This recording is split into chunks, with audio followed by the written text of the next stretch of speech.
पाकिस्तान अगर बचा जा रहा ना उसकी वजह जनाब डॉक्टर मोहसिन अब्दुल कदीर खान है। क्योंकि जिस वक्त उन्होंने एटम बम बनाया बड़ी बड़ी ताकत जनाब पाकिस्तान से डर गई। तो अब्दुल कदीर खान ने कोई ऐसा मौका नहीं दिता जो सारी जिंदगी वो जनाब पछतावा होना चाहते, हालांकि वहां इंडिया दे पीछे देखो बड़ी मुश्किल नाल अमेरिका पे मतलब वो इतना इजी हो कि तो पाकिस्तान नहीं आया।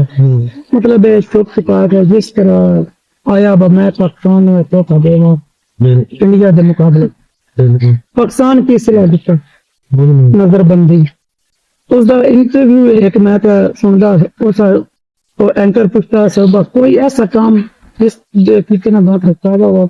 उस आख्या मैं इस पाकिस्तानी कौम पे एहसान किया कि मैं ही एटमी ताकत बन गई।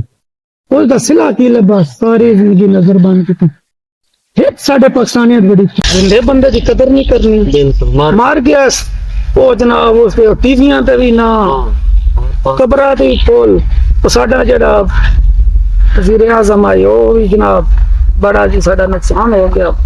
सारी जिंदगी मतलब सारे इन्होंने हुकूमत से बेवकूफ ही बनाए। बिल्कुल यानी कि मुआवजा भी मुआवजा नहीं मिला। इस वक्त अगर ऐसे बच्चे जा रहे हैं तो उसकी वजह डॉक्टर अब्दुल कदीर खान इस पूरे इलाके मतलब है अगर पाकिस्तान बच्चे होने सिर्फ एक एटमी ताकत देगा उन्होंने पता भाई नकल और शह है या नहीं एटम बम है मतलब और इन्ना खत्म हो भी गया ना इन्ना फिर एटमी ताकत इन्ना वाले शुरू कर अगर इस वक्त जिन्ना की वजह जनाब उसने पाकिस्तान डॉक्टर अब्दुल कदीर खान अगर पाकिस्तान नाल मैलिया करके देखदा तो ओदा जवाब जनाब मोहसिन अब्दुल कदीर खान की रूह देंदी है कि मैं पाकिस्तान में था वो अपने होना का सबूत भी दे दो अगर मर भी गए ना जो थोड़ी भी पाकिस्तानी अवाम दे दिलां जिंदा जी तो जी जनाब पिछली नस्ल मतलब उन्होंने जेड़ा एहसान कितना नहीं बोल सकते। इतना बड़ा एहसान मुल्क नो पूरी दुनिया च 7 मुल्क जिन्हें मतलब पाकिस्तान भी शामिल है